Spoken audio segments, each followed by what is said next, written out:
On this episode, we talk about Sting's Raw debut, the Ascension getting pummeled, Royal Rumble predictions, and tons more now on Byte That.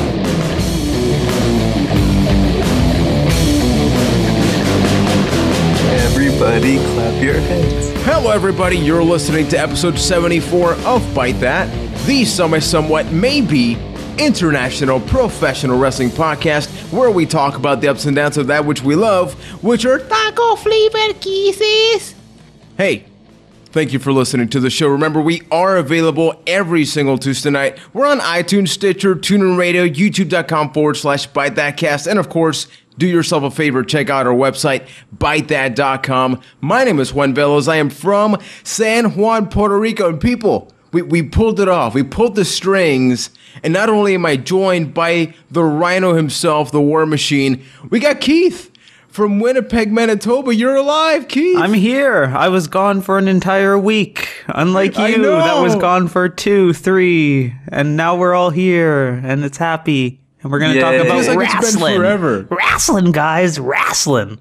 Pete, men in tights, man. Shirtless men in tights. Are you ready for this, Ryan? I am more than ready. I am also super ready because the New England Patriots are going to be in this year's Super Bowl. So I'm also really pumped for that. So maybe we do a little bit of Super Bowl talk next week, but I'll save that for later. Yeah, it's like there's this football, and it's going to be thrown, and somebody's going to turn heel. Whether you like it or not, I'm bringing it up next week, so deal with it. The extent of my football knowledge is dumb John Madden quotes, and that's it. So bring it up all you want. The Bears are a team, right? Yes. Okay, well, there you go. I know a little bit of something. But, you know, we do have one of the big four coming up this Sunday. We are talking about the Royal Rumble pay-per-view. So in this episode, we will be giving our predictions as you do with every other show. But obviously, Raw, a lot of things happened. I don't think we expected. You know, we got Brock Lesnar. We got the return of Sting that we have to open up the podcast talking about this because, of course, we had all these stipulations about John Cena, the employment of Dolph Ziggler, Eric Rowan, and Ryback. So the Authority was giving some leeway as to some possibilities to sort of bring these guys back because, you know, they're unemployed, man. I mean, I've felt so bad for them these past 2-3 weeks. So, getting your reaction first, Keith. Sting makes his Raw debut. The only thing I could think about is there anybody else that could just show up and make an entire show seem so much better? Like, Sting's presence just elevates everything. And it's awesome, because now, hey, it's kind of like the first kickoff to the whole WrestleMania season thing in quotes, because now the big guys are showing up. Here's Sting, let's move forward with the storylines. Yeah, it was a nice surprise to see Sting show up because, you know, we have not seen him since Survivor Series, so you were asking yourself, when is he going to show up? And, of course, he shows up once again to foil the Authority, thus pretty much solidifying that we're going to see something going on between Triple H and Sting. It's just funny how, you know, as far as the whole guys getting fired angle, it's like, how much can we take these seriously anymore when it's like 2 weeks later we know they're back? I mean, everyone was basically saying, oh, you know, they have to be back for the Rumble. It's really only a matter of time. Nevertheless, yes, yes, you did. Nevertheless, I still think it's effective because it's Sting. If it's anybody else, it's not nearly as exciting. But because it's Sting, it made a world of difference. Well, you knew that Cena was going to win that match because of the whole stipulation, but you didn't really know how, and it turned out to be awesome. Yeah, and it was the whole combination of the show. How different does Raw feel when Brock Lesnar comes out, and my first thought is Brock's on Raw again. How awesome is that? You know, it's usually the special attraction. I know, but it sucks because even on this Raw, I know we make fun of the fact that Brock Lesnar is not necessarily a good talker, baby, but then he's there, and just his presence is something else. And we got Brock, we got Sting, and it felt like an older show. I'm not going to say Attitude-esque, but I mean, there's no other era that I can really bring up where you have like The Rock, you know, Stone Cold. You have like these higher caliber guys in the roster at the same time, in the same segment. I think it just made it a really enjoyable product. So sort of part two, what do you think about the Brock Lesnar situation? Well, I definitely think it was an older show. Probably the median age of people who appeared on TV this week was about 65. But Touche. no, Brock Lesnar showing up 2 weeks in a row is a huge deal, and I think this is probably his best built match this year. Maybe even better built than the whole Undertaker feud, because that actually didn't have that great a build up either. That was a pretty bad build. Yeah. So I really think this has been the best build up that they've done. Oh wait, this is actually a new year. But WrestleMania year. You know what I'm saying? We get it. Exactly. Yeah. Wrestling year, season thing. The interaction between him and Rollins has really intensified, and Lesnar is almost like a tweener now. Yeah. He's kind of, he was kind of the authority's mercenary, but because of this interaction with Seth Rollins, he's kind of fit into this kind of middle ground. I think it just goes to show how good of a heel Seth Rollins is, because the instant you attack him, people cheer for you. So even you could be this guy, this unbeatable force that everybody hates that beat The Undertaker, and all of a sudden you beat up Seth Rollins and people instantly like you. Yeah, because last week, Ryan and I were talking about Brock Lesnar's the top heel, and then he's not there all the time, so then they make up for it with Rollins. This week, it felt like they were passing the torch. Okay, Seth Rollins is officially the top bad guy, and Brock Lesnar, he's the special attraction. He's everything Paul Heyman sells him every week. So it legitimizes Brock's character. It makes Seth Rollins a top heel. I mean, yeah, we ended Raw with Brock Lesnar getting cheered. The guy that broke The Undertaker's streak, the guy that has done things, he conquered John Cena, all this stuff, and people are just completely buying him. And not just because he's kicking ass at the end of Raw, but because he's kicking Seth Rollins' ass. And I just want to point out, if anyone didn't see, I only caught one piece of SmackDown last week, but it was Seth Rollins' promo with Paul Heyman. If you haven't seen that, you should go back and watch it, because it may be Rollins' best promo yet, and it just kind of solidifies that he is the top heel in the company right now. Yeah, so that is something that's very positive, right? But other things we got on this Raw is a man whose charges were recently dropped. We got the Outsiders reunion. And then speaking of 60 plus, we got the combination of the Nature Boy Ric Flair, Kevin Nash, Scott Hall, X-Pac again, which we were like slightly fooled by. What was do we call him? Dowpac? X-Dow? Can we call him X-Dow? What can we call him? I'm going to go with Sandpac, because it sounds funny. That just doesn't sound Sean right. Waltdow? Damian Waltdow? You know what? I don't know. Let's go with that. One night in... No, okay. Let's keep going now. One night in Sandow? Yeah, so we had all these older guys there. We also got the panel, which, are we really going to talk about the panel? I have, next to nothing to say about it. One really quick love thing the part about it. They, I understand what they were doing there, but you maybe went a little too far with selling how important the Royal Rumble is.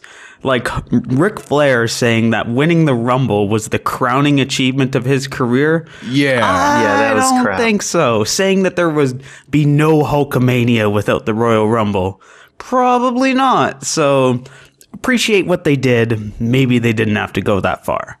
I also really like the part where they were all like, yes, no. It was my favorite part. That was an interesting segment, but yeah, we got not just Damien Sandow involved with the Outsiders, but then we got this new tag team we've been talking about, NXT tag team, The Ascension, how they've been buried by JBL on the commentary and all that stuff. And I look forward to this conversation right here, because we didn't really talk about this, which is, without much context, what happened on Raw, which is that all these guys basically beat the living crap out of the Ascension. Keith, you first. Was this a good thing, a bad thing, and why? I think it has potential to be a good thing, because now kind of all these words that JBL has been saying are starting to manifest, and maybe it does lead to something with him versus the Ascension. Like maybe next week the Ascension comes out and just cleans JBL's clock.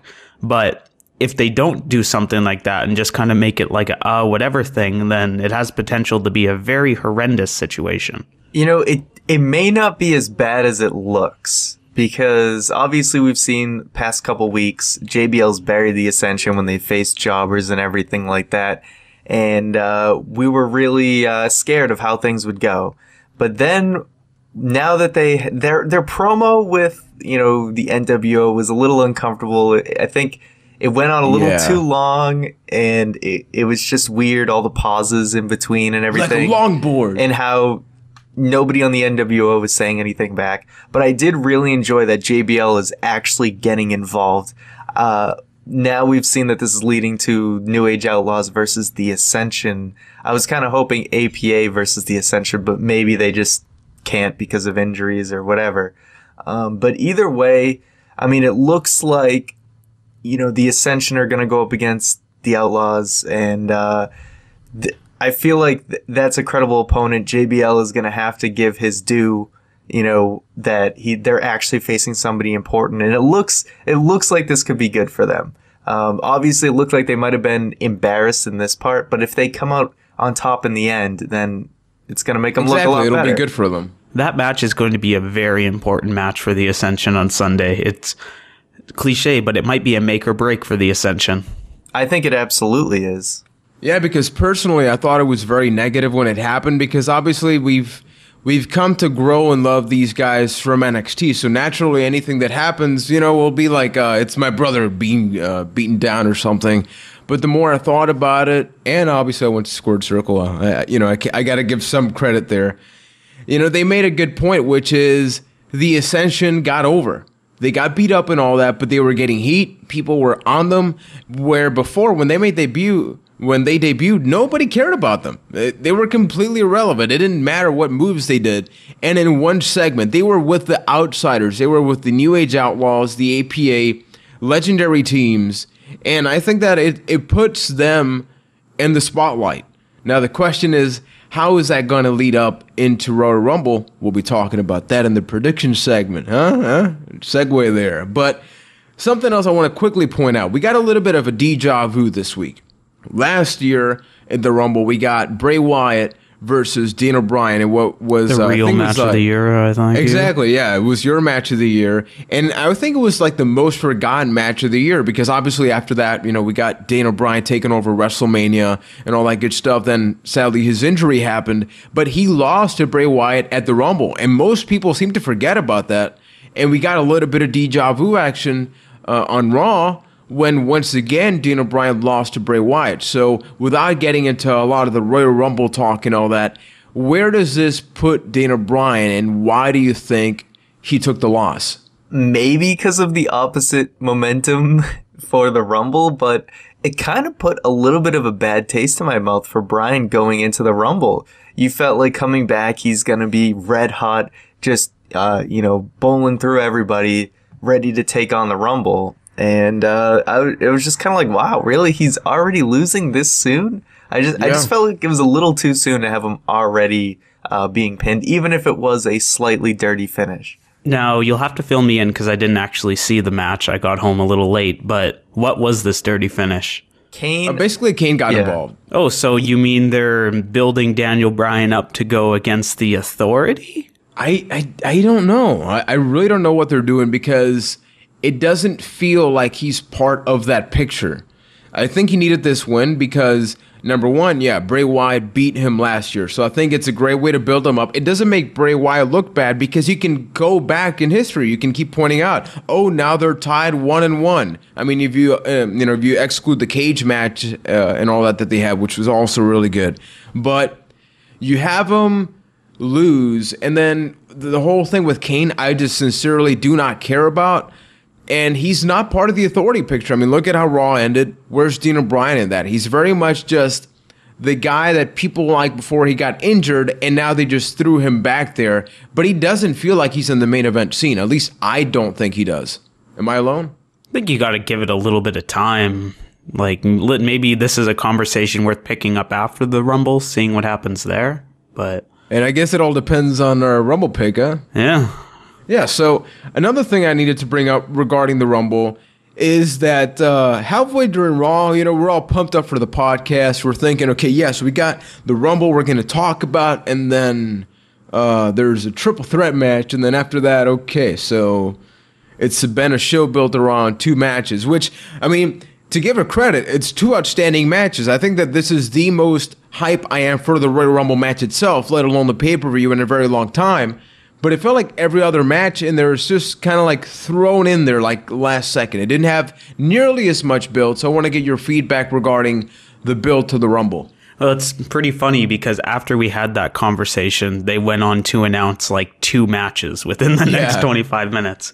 But kind of all the Rumbles feel like this, don't they? They have their 2 couple of big matches, then they just fill the rest of the pay-per-view with these small ones. I feel like usually we have at least 3 or so matches that seem like, they matter. Whereas besides the title match up until this Raw, the go-home show, I'm like, wait, are there any other matches at all? What was the other one? There was Damian Sandow and The Miz are going to face the Usos. I didn't even know that was announced. But apparently that's a thing. Now we get the Outlaws versus the Ascension, and possibly, the Bella Twins versus Paige and Natalya. So, the other 3 matches, but it's better than nothing, I guess. But I really feel like they're just all in on the Rumble match and the title match, which, I mean, I felt like they could have used another solid match in there, but, we'll see. One thing that I know is where they're leading up to, and I'm personally not a huge fan because of the 3 hours. We brought this up, but a lot of the build up to the B-roll storylines are starting to happen on SmackDown now. I mean, where did Bryan have his first return match? It was against Kane on SmackDown, so they're trying to build SmackDown a lot now, which sucks for me as a fan. I mean, obviously it also affects the podcast to a point, but me personally, we brought it up. It's just, you got me for 3 hours, man. I can't do 5, because then if you want me to watch NXT, it's like, I got a life. You need 5. Yeah, and like I hate the New Day right now, so it just doesn't help. It's a lose situation, and I see that that's where they're going to, and I get it. You want to build up SmackDown. You want people to watch SmackDown, so we get rid of the whole stigma regarding, whatever happens on SmackDown happens again on Raw. But it sucks. So, do you guys think that this is where they're going towards? I mean, I would be all for it in the way of making SmackDown feel important. I think if it got to a point, A, it helps that it's on Thursdays, and B, if I keep hearing that, awesome things are happening on SmackDown and important things are going to happen on SmackDown, I may have no other choice but to tune into as much as I can of it. So, I do think it is important because that's the way SmackDown used to be, and there was a time where SmackDown even was better than Raw. So they really need to get it up there as something that people see as something worth watching again. Plus, at the moment, SmackDown's just switched days. They usually build it up to be a big thing for that first little while. It might cool down after WrestleMania, for all we know. Chances are it will, but I kind of hope it doesn't. Yeah, we'll have to wait and really, especially after Mania. Yeah, we got to have this conversation after Mania to really get an idea of that. And one last thing I want to cover about Raw, and not just a particular segment, but I'm actually enjoying the Authority a lot now. I was very worried that when they reinstated the Authority, it was going to be old Authority, overly serious, which at the moment was perfectly fine because it was that time. But, as months rolled on, I kind of got over it. So now they seem to be having a lot more fun. They had that drum roll, which should have been Roach McPoach, but sadly wasn't. They had the trumpet play, and it's those little things that I like because even though they're technically the bad characters, they're still human beings, as we found out when Triple H hugged that kid after making him cry at the conclusion of Raw. So there's that. And how are you feeling about the Authority, Keith? Are you happy with this variety hour Authority, I guess you could say? I like it better. I see the thing that I love most about the Authority are those little things that they do, like when Triple H talks about his friend Mark and how he goes and complains, but then we'll watch next week. That's the best part of the Authority. So if they're moving in that direction, all for it. Yeah, I mean, I think we saw with the weeks that the Authority was away is Raw's a little directionless without them. So they do bring some stability to the show, and I do like when they do some comedy things here and there. But you got to pick your spots with that. They are still trying to be, some of the biggest heels on the show, so they can't be doing that too much. But I think every once in a while, like they were doing it, is fine.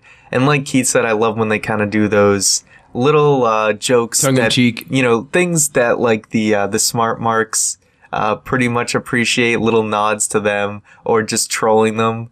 They're really good at that, so that's a good thing. And you have to think that it's about to get really real, especially with Triple H. Like, as they build up the whole feud versus him and Sting, it's not going to be like a big jokey, wacky thing. It's probably going to be straight down to business. Exactly. And, getting right down to business, there's something that actually came out last week. So wait. Cue the music, actually. Ladies and gentlemen, it's time for the pick of the week. That's right, people. It's time for this week's pick of the week. I almost forgot about the music, so I want to take it over to Keith. And this is interesting. We got pick of the week with Keith. I know. So go. What do you got for us this week? It's like the unstoppable force went right on a collision course with the immovable object, and now we've got this perfect storm of pick of the week. And for the pick of the week this week, even though I did it like 2 weeks ago with the old Royal Rumble, but we're going to ignore that and say it's an amazing thing. But there's a new game in town, folks. The latest and greatest video game from the WWE, available on all mobile devices, I think. And that game is WWE Immortals. Now, have either of you checked out Immortals yet? I've checked out a little bit of gameplay videos. I saw a little bit of the graphics, and it looks cool. Kane looks naked, but aside from that, it looks cool. Yes, big fiery dogs. I saw a couple of GIFs or GIFs. How do you guys say it? GIF. You guys I say GIF. GIF. Okay, you guys always get mad at me if I say GIF. I know that's peanut butter. I saw like the Cena finishing move, and I have it downloaded. So upon your recommendation, I have it ready to play. Fair enough. Well, let me tell you, Mr. McNulty, WWE Immortals is awesome. It's an awesome little mobile game. It's a fighting game, and not in like the traditional wrestling sense. There's a lot of awesome things about it, so I'm just going to kind of go through each one of them and start with the story. All right, get ready for this one because it's something real special. Are you ready? Shoot, go for it. All right. Unleash the money shot, Keith. All right. So Bray Wyatt, he's on a dark path. He's doing his best to unlock the secrets of the Dark Lantern. Yes. Oh, so in his darkest hour, when he's about to uncover the secrets, the Authority take the lantern from his grasp and unleash the power of the Dark Lantern. It causes some time tunnel where all the WWE superstars go back in time and become like ancient warriors and stuff like that. It's the stupidest thing I've ever seen. It's almost dumb enough to be like a real wrestling storyline. That got out of hand really quickly, yeah. But yeah, no, the storyline for what it is, it's pretty awesome. The character designs, it lets them the character designs kind of go crazy. Like, there's not many examples of just straight up wrestlers. Like Sheamus is an ancient druid. John Cena is this weird knockoff Superman style thing. It's made by that took long to figure out. Yeah, indeed. It's made by the people that made the Mortal Kombat games and Injustice. So even though the Bella twins are kind of like a ice sorceress and a fire sorceress, they're basically just Melina and Katana. There's, what's another good one? Right. The star of this is Daniel Bryan. So we have all these ancient warriors and stuff, but one of Daniel Bryan's costume is the Yes Movement Daniel Bryan, which is just Daniel Bryan in a shirt and jeans. Yeah. So time traveling Daniel Bryan theory completely here. Yeah. Tell him about the thing you showed me, his fighting stance. Oh, yes, and his fighting stance is just a nonstop yes chant. Oh, like, his idle animation just doesn't stop. And even when you punch somebody in the top of the screen, it just says yes, or if you get hit, it says no. It's incredible. Now, what about the controls, though? The controls are not bad. It's basically you tap. You either tap or swipe. You tap for a light move. You swipe for a heavy move. as you're fighting, there's a bar at the bottom of the screen that has 3 different levels to it. You build it up, you hit like your super moves and stuff with that. And it's Juan has a question. Yeah, so it's a free-to-play game. So a lot of times these games have like a ton of microtransactions. So can you enjoy it, like just the free portion, or do you got to spend a couple of bucks? Well, I mean, it comes down to the thing of time versus money, right? So the way you unlock new characters, it's all card-based. All characters and upgrades are card-based. So as you win fights, you earn currency.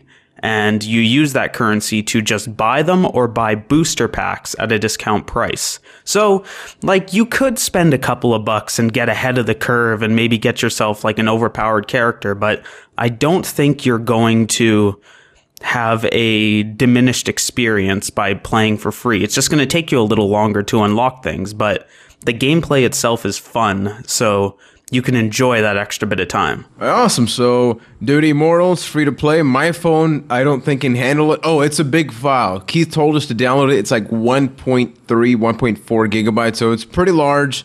Do yourself a favor, check it out, and send us a tweet at ByteThatCast to let you know if you like the game. And let us know your favorite character, because there's some out there ones. Go for it. All right, Keith, thank you for that lovely tweet of the week. Remember, what? You also it wasn't a tweet of the week. Oh, it's a tweet of the week. Pick of the week, man. But yeah, thank you for that, man. It was pretty awesome. WWE Immortals. We talked like a little while ago that WWE had the scrapped game called WWE Brawl. Maybe this is like the spawn child of it or something, because it is very reminiscent of what that game was. Once again, if you haven't checked it out, do yourself a favor, YouTube WWE Brawl. I would love if they turned that into a fighting game. I would just like to say that. And they were going to, but then THQ went kaput. So there's that. You can also check out our YouTube channel, by the way, youtube.com/ByteThatCast. This week, we have a brand new Square Roundtable. We're going to be talking about WWE superstars in video games. So it's pretty fitting. Keith, you got to check it out. Sadly, you weren't part of it, but we talk about Stone Cold possibly becoming Solid Snake. Yeah, you were, man. You're lovely, and I love you. And you guys got to check that out. And also stay tuned, because we will be announcing a little something special in the next couple of weeks, because it's WrestleMania season. We're going to be in a giving mood. So do yourself a favor, keep checking out the podcast for that. And now we got some breaking news, because today, just before we started recording the podcast, we read the news that WrestleMania 32, this has been rumored, now confirmed, will officially take place in Dallas, Texas. So what are your reactions? This has been rumored for a very long time. So now it's just confirmed, it's out of the way, and now people can get hyped. Initial reaction was anger, because we're almost at the 15-year point since WrestleMania has been in Canada. So that makes me kind of sad. But I was shocked that this wasn't announced already, because I remember like listening to Stone Cold's podcast where he's like, yeah, I'm going to maybe fight at WrestleMania 32 if it's in Texas. And that's why I figured it was just announced already. Yeah, it has been kind of known for a while now. And I think that's, kind of like how last year we knew it was going to be in San Francisco a few months before they formally announced it. But, today it's, 100% official. It's going to be in Dallas, Texas. It's a big stadium. It has a roof over it, so weather isn't going to be an issue. So that's cool. It's not too expensive for me to fly there, so we'll see. But I like it. It's I'm not holding out any hopes that they're going to do one in Boston anytime soon, but you get like 4 pay-per-views a year though, so don't even. I get one. And it shows, period, it might be man. TLC. If that rumored schedule is correct, it might be TLC that I get in Boston. So, Ryan, you said they have a roof. They do. So could they hang an elimination chamber from it? Oh! I don't know. On. Probably not. That was Keith's cue for you to promote your video, man. Come on. Yes, I have a video. That was a slow pitch. On the YouTube channel. That is whatever. It's on the channel. Go watch it. It's there. I mean, if you want to see this beautiful mug, the war machine, it's there. But I was never good at baseball, so you lobbed me a meatball and I just struck out. Oh, Yes, man. they Yeah, throw but there's that. meatballs So, in baseball. That's it's a term. Just let's move on, yeah, please. this is just okay. Whenever we bring You up guys any don't sport sports. that's not wrestling, You guys yeah, don't this sports. just doesn't work. So, what do you say we go and do our Royal Rumble predictions game, huh? Please. Yeah, so this is where the points aren't made up and nothing matters at all. Actually, there are no points and no winners, just matches. And we I want to pick the add winners. points just for fun. How many? If you pick the Rumble winner, it's 50 points. If you get a match right, it's 3 points. Okay, you're keeping score during the show, man. All right, Have fun. deal. Should be easy enough.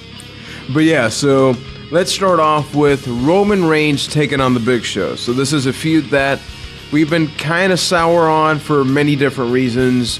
Big Show, he's been more entertaining as a heel as of late. I still don't really care too much, but taking it to you first, Mr. McNulty, who's going to win? Is this officially announced? This match? Yes, yeah. Okay. All right. I didn't know that. I don't see any reason why Roman Reigns would not win this. It would be kind of funny, though, if both of these guys weren't in the Royal Rumble match because of Daniel Bryan reasons like last year. But that's not going to happen. Yeah, so Keith, who's going to win? Roman Reigns, because It's Roman Reigns versus Big Show. There's no reason to think otherwise. So, yeah, pretty much ditto on that. There's nothing else that really needs to be said. Getting into the next match, we got a couple of tag team matches in the show. Actually, almost every match is multi-man, or multi-diva if you think about it. Paige and Natalya will be taking on the Bella Twins. Ryan, who wins? I'm going to go with Paige and Natalya here because I think they'll get the win so that it can set up for a Paige and Nikki Bella feud or something like that for the title. So I think they, at first you got to have Paige and Natalya go over to set things up. So yeah, I'm going to say the opposite for the exact same reason. I'm going to go with the Bella Twins on this one because Paige screws over Natalya, still looks strong, but costs Natalya the match. I'm actually going to agree with Ryan, though I think it's a shame that we have to go to just a generic Divas tag match when just a little while ago they were building up Paige, they were building up Nikki Bella a lot, and it seems like it's lost a lot of that steam. So my vote's just going to be for Paige because either they are going to go the Paige versus Natalya route somehow, some way, or they're going to build up towards Paige and Nikki Bella. So that's my pick. Will Paige and Natalya be on the same page? Oh! Moving on. We got the Ryan is so proud of himself. That's a real page turner right there. Oh, wow. Okay. Better move on before he goes on a rampage. Oh, my pager's going off. It's saying we should move on. I would have punched both of you so badly right now. Probably most of the people listening to this don't even know what a pager is anymore. Do you know what a pager is? Y'all listen to that? Cat. Have you heard that Metallica song, Turn the Page, lately? Well, it's also Bob Seger, but let's move on. Yes. Yeah. The references are all over the place today, man. Are they all over the page? Just slap. Slap. All right, I'm done. Now we got the Usos taking on the team of Mizdow. Now, this is probably nearing the end of Mizdow. So having said that, who wins, Ryan? Who wins? Let's go with... This is a tough one, actually. I'm going to go with the Usos to, like you said, to kind of further this Mizdow split. So, yeah, that's my pick. Yep, I agree with you on that one. I think something's going to happen between Mizdow that causes them to lose. And, yeah, I'm hoping it leads towards a WrestleMania match between the two. Yeah, I don't think there's anything else to look to. They need to have a match at Mania. I mean, unless they give a blow-off match at Fastlane or whatever, which has to be the worst option. But yeah, I think the Usos are going to win because then we're going to keep having maybe Mizdow portray different wrestlers. We saw him portray X-Pac, and then maybe Miz just fires him or something, so more people get fired and just get rehired the week after. Now, based on what happened on Raw, we got the New Age Outlaws, Road Dogg Jesse James, the Outlaw Billy Gunn, Mr. Ass, the Badass, taking on the Ascension of Connor and Victor. Keith, who wins?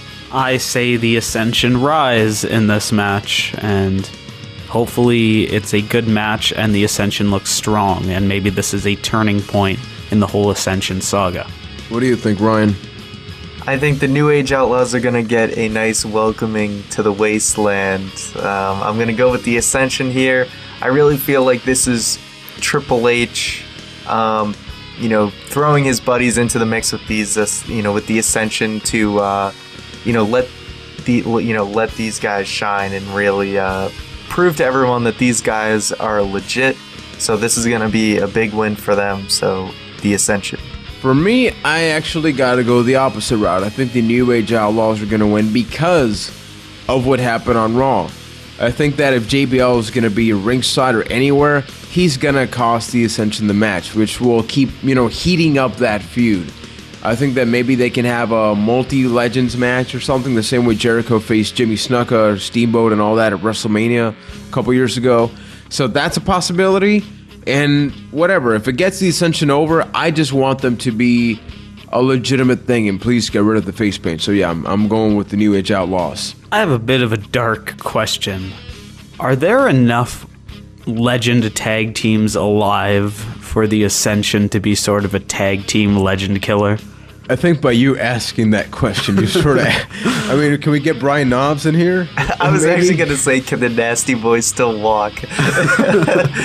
I mean, did you guys see that picture from one of the members of Demolition? I think it was. Yeah, like they tweeted that he was at a wrestling show like a week or two ago, and the guy looked like he weighed 400 pounds. So, yeah, I don't...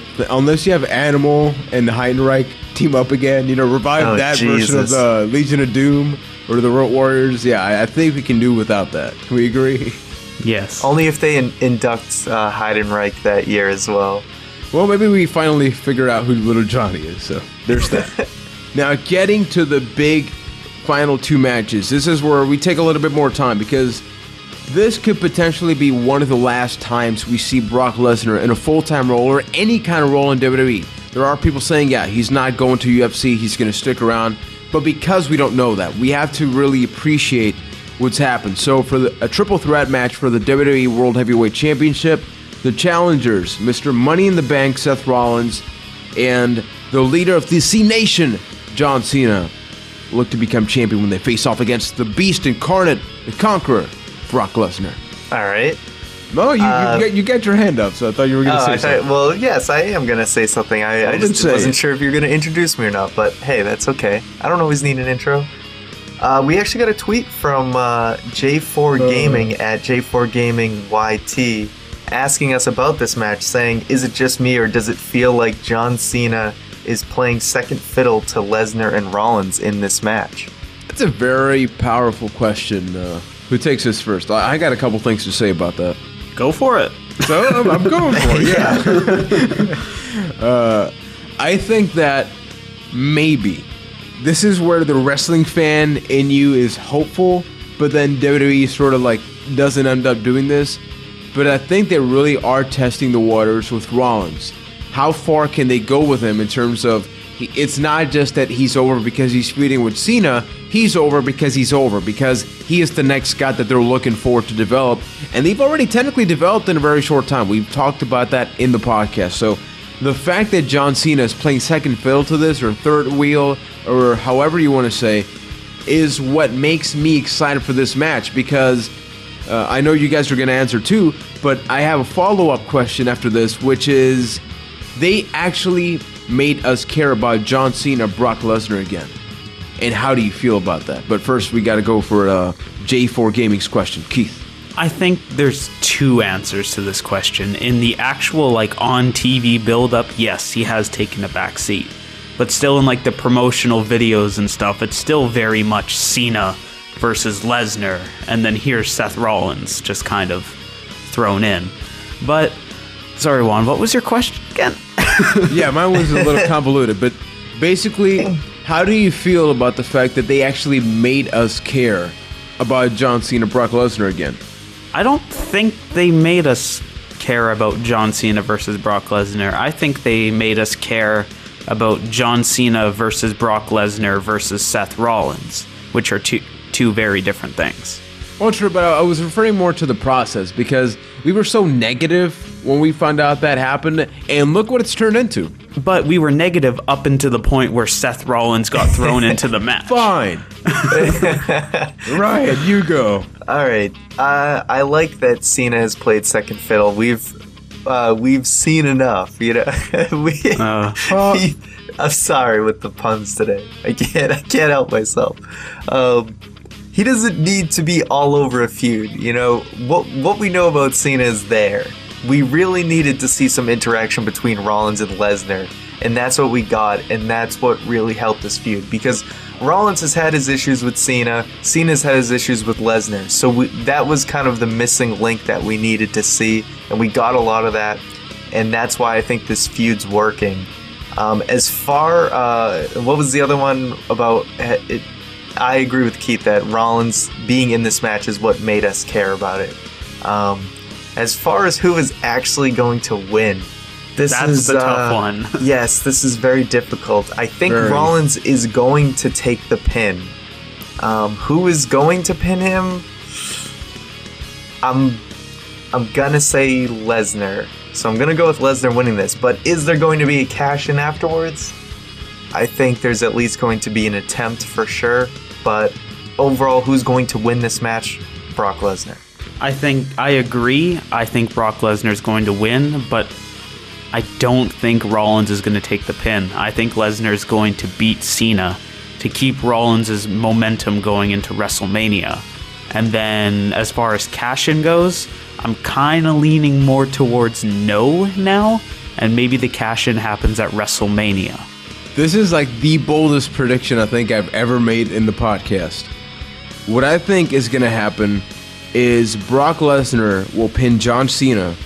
Seth Rollins will cash in immediately, like a 1-2-3 curb stomp, cash in, become champion, and then we get reverse roles because it is then Brock Lesnar as the huge baby face taking on Seth Rollins.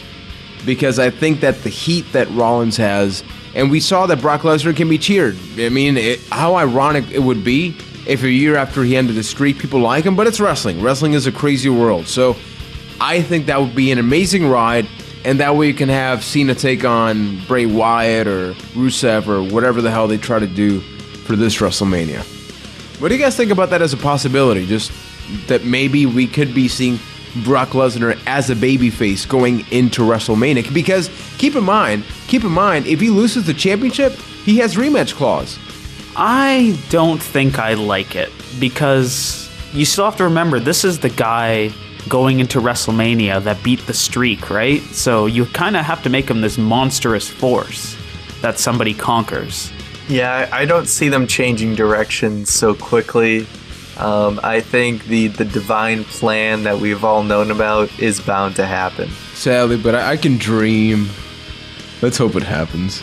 I mean, there's a little bit of merit because there's that little rumor going around of Paul Heyman betraying Brock Lesnar.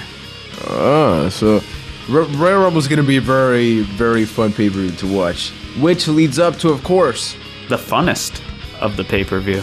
Yeah, and probably the hardest pick we've had to do, like, in just the past couple of years.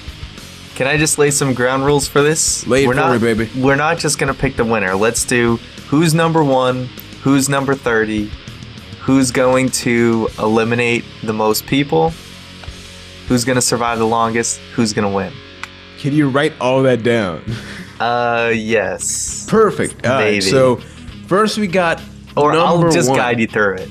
All right. I don't want to make a bunch of keyboard noises. All right, excellent. So we got number 1. Who's opening the Royal Rumble? Because nobody cares about number 2. Number 2 does as much work as number 1, but nobody cares about that guy. It's all about number 1. Screw number 2. So Keith, who do you think's going first? I'm going to say Daniel Bryan. I will also say Daniel Bryan. Damn it, that was very anticlimactic. Yeah, I gotta agree.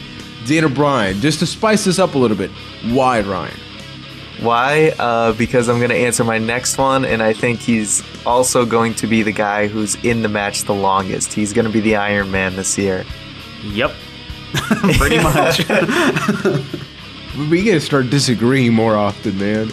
Okay, so number 1, unanimous decision, Bray will be number 1 for our Royal Rumble pick. So now we got who will get the most eliminations?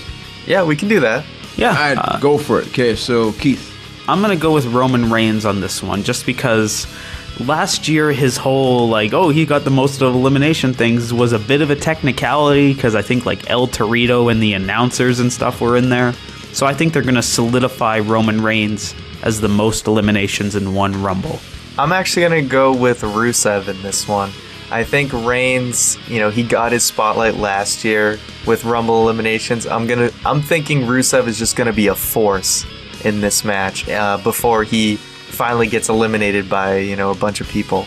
Yeah, I gotta agree with Rusev because the last couple of weeks, or I'll say even a month, he's lost a lot of steam. And if he is to maybe have a match with John Cena or somebody at Mania, he needs that way more than Reigns does. Reigns is a made man with everything that the WWE is doing right now, and he's a babyface, so he doesn't need to do all that.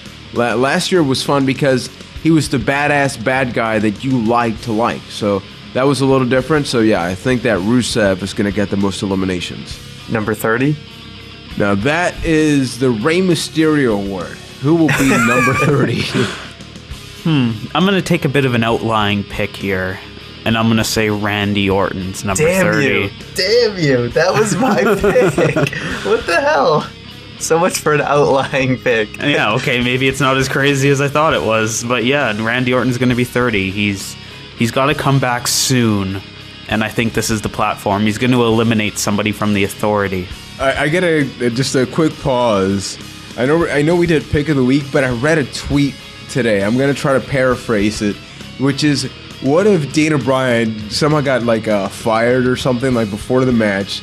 The Bunny takes his place, does all of Dana Bryan's moves as number 30, wins, and is revealed to be Rey Mysterio. That would be incredible. That would be amazing. Yeah, for me, number 30, that is a really tough one. Because part of me is I want to say Dana Bryan almost, if he weren't to be number 1, just because of what happened last year. I think the WWE likes to play a lot based on previous Rumbles. So if he's not number 1, he's my number 30. If he's not my number 30, I don't know. I got to get back to you that. Give me a couple minutes here. All right, while you think of that, I'm going to go into full fantasy booker tinfoil hat mode. So what happens is, all right, you ready for this? Seth Rollins loses in the triple threat main event, doesn't cash in, it's done. The Authority takes somebody out that's in the Rumble, gives Seth Rollins his spot. He's doing good. Then it's number 30, Randy Orton comes out and then eliminates Seth Rollins. And that's how they bring Randy Orton right back into the main event picture. It's a little it's a little out there. I can see where you're going with it. I don't know if that's how I would personally like to see Randy come back. What's Ambrose gonna do in this Rumble? I just thought him and Wyatt are probably just gonna take each other out. Was he even on Raw? Yeah, he had a match on Raw, I think. Oh, Jesus, I'm terrible. Did he? Yeah, a guy showed up on Raw. I don't know. Huh. He also has a possibility of being the Iron Man, by the way. But Juan, did you pick your number 30 yet? My number 30. We're ready to move. We're moving on to the winners. If you don't hurry up, I would say Roman Reigns, because if you look at previous history, they actually have a guy that could easily last the whole thing, be number 30. We've had Goldberg. We've had all these bigger guys just sort of eliminate everybody. So I'm thinking it's a situation where you have maybe Seth Rollins if they get all shady and they do something like Keith mentioned, and then Reigns just come out at the end, spears everybody, eliminates everybody, and he's in the final 2, and that's how they can do he's well rested, most eliminations last year, he's guaranteed to win, which means he won't, which leads up to the hardest question: who is going to win the 2015 Royal Rumble? That's a tough one. I will say that the divine plan never changes. WWE likes to be stubborn. Roman Reigns will win. Roman Reigns has Vince McMahon at his back. There is no way... Vince McMahon? Yes, a wild Vince McMahon has appeared for Roman Reigns. And I feel like there's no way he can't win.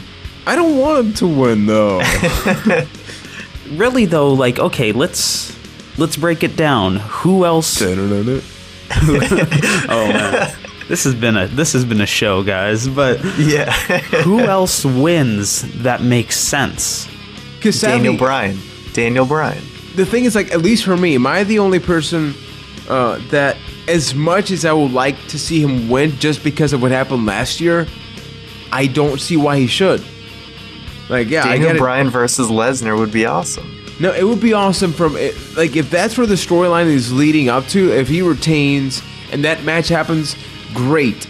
I just don't like the fact that he's been so irrelevant, although I know that WWE can easily just make that change in a week, so I guess maybe Daniel Bryan is my pick. I just don't like how he's been going get ready for this Rumble match. Oh, I also saw Final Four on your agenda. Should we go over that? Just to wrap things up. Who Keith? Who's your pick? I'm going with Roman Reigns. Yes. Okay, so we got Final Four. So I don't think that this is going to be... I'm just going to pitch it, and you guys pick and choose and change who you think is going to be there. So, Daniel Bryan. Yes. No, I think he's eliminated by that point. Whoa, really? Yes. Why? By who? That's a good one. I'm going to say somebody like Kane. Kane eliminates him. You remember what happened to CM Punk last year? I think that's what's going to happen. Well, he was also out because he got minus the whole after the Royal Rumble thing. But okay, no, I'm going to say Bryan's gone. Roman Reigns. Yes. Yes. He kind of has to be. Bray Wyatt. No. No. Yeah, I'm going to say no. Dean Ambrose. Yes. Yes. Yes. Who else would you add? You need a heel in there. Rusev. Seth Rollins and Randy Orton. Rusev. Oh, well, Rollins won't be in it because he's in the title match. No, not with my crazy fantasy booking. I'm sticking to that one. Okay. This is so nice. I'm going to throw... Because Randy Orton might... Randy Orton. Screw it. Randy Orton is my 4. I would say Rusev. It's all baby faces, but whatever. I don't think there's room for Randy right now. I would honestly just wait till, like, maybe post Fastlane, so just Randy is built up to face whoever is the champion, like maybe after WrestleMania or something. So I would say it's Rusev, Reigns, Ambrose, and for me it was Daniel Bryan. But then who would be your other person, Keith? You're still one guy short. I'm gonna say Rusev. I like that idea. Like the thought of like Roman Reigns versus Rusev as the final two would actually be like a pretty big impactful thing. Exactly, because he hasn't been defeated, hasn't been pinned, DQ. So I think he can definitely take that just main event Royal Rumble over the top elimination. They should just eliminate each other and face each other at WrestleMania, and I think that would be so much better. But I don't think that's going to happen. No. But that would be awesome. Do you remember a couple years ago when it was, sorry for cutting you off, when it was John Cena? You just kill him. When it was John Cena versus Ryback as the final two, and you're like, oh snap, this could go either way. Like, it's really intense. Like, I think it would really reiterate that feeling. Definitely. So what were you going to say, Ryan? Just that they should eliminate each other and have a match at WrestleMania, because that would do way more for Reigns than him winning the title too soon. Yeah, I think it's a situation of Reigns just... We know he's going to become champion, just right now is not the time. So that's been it for our Royal Rumble's prediction game. But before we close out the show, we actually have a question from friend of the show, honorary fourth member, Roach McPoach. So, Ryan, could you take that away? Yes, I mean, this is basically just a continuation of our Royal Rumble match talk.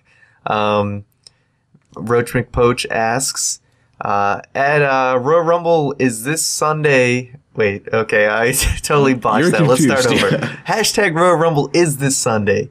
Who are you guys looking forward to as a surprise entrant? What'll be Kofi's crazy spot? Okay. Let's see. Kofi Kingston's crazy spot is... he's going to somehow get carried all the way up towards the barricade. No, he's going to somehow end up on top of the Titantron or the WWE logo. Someone's going to carry him all the way up there. Some little kid's going to throw him a skateboard, and he's going to skateboard down the ramp and back into the ring. But not before doing a kickflip. Yes, I think when he's about to get eliminated, he's going to land on the New Day, the rest of them, and then they're going to carry him around the arena, throw him over the barricade. He's going to crowd surf around the arena, and then they're going to catapult him in the ring where he does a 450 Phoenix splash, and then he's back in the match. And wins. And wins the Rumble, yes. For me, I actually got to say, even though Adam Rose is technically heel, he still comes out with the entourage or the Rosebuds. So they're going to try and defy Adam Rose. He's going to be carried out by the Rosebuds and just like parading around all the ring. And then maybe he tries to get eliminated again. And then he just cannot get eliminated. Like they just got to figure out a way until they maybe just throw a bunch of people in there. Until the bunny screws him over and gets the party away from the ring. That's a possibility. And then the party's over. Now, who is going to be the surprise entrant? There have been a lot of rumors. I mean, it could even be somebody like Kevin Nash or something like that. I don't think Scott Hall's in any shape to really do that.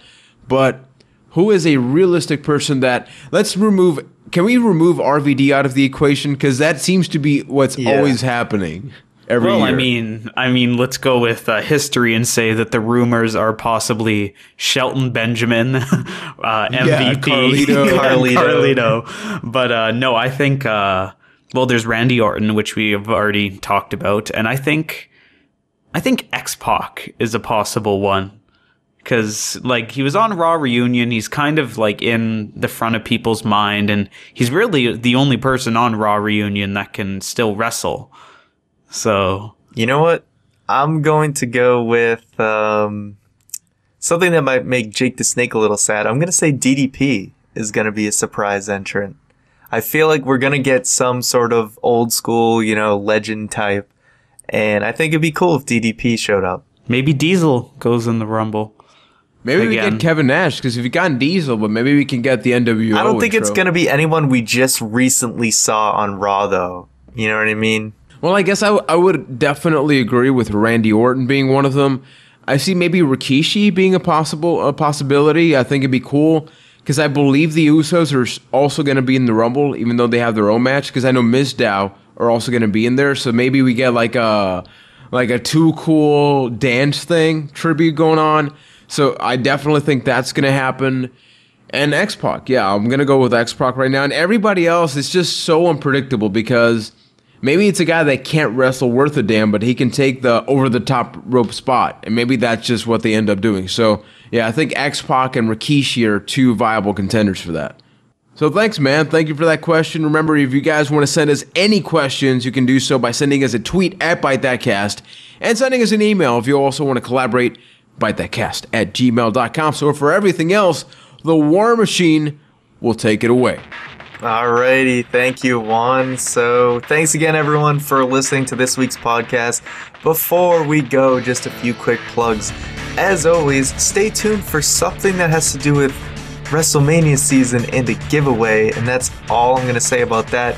Subscribe to our YouTube channel, youtube.com/ByteThatCast. As Juan said, we're going to have a square roundtable up this week about putting WWE superstars in different types of video games. It was a hilarious conversation. You'll definitely want to check that out.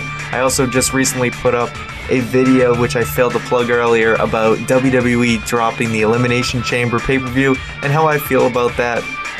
So make sure to check that out. Leave your comments as well. You can find us on social media on Twitter at ByteThatCast and like us on Facebook, facebook.com/ByteThatCast. And for everything else, go to ByteThat.com. So once again, guys, thanks for listening, and we will see you next week.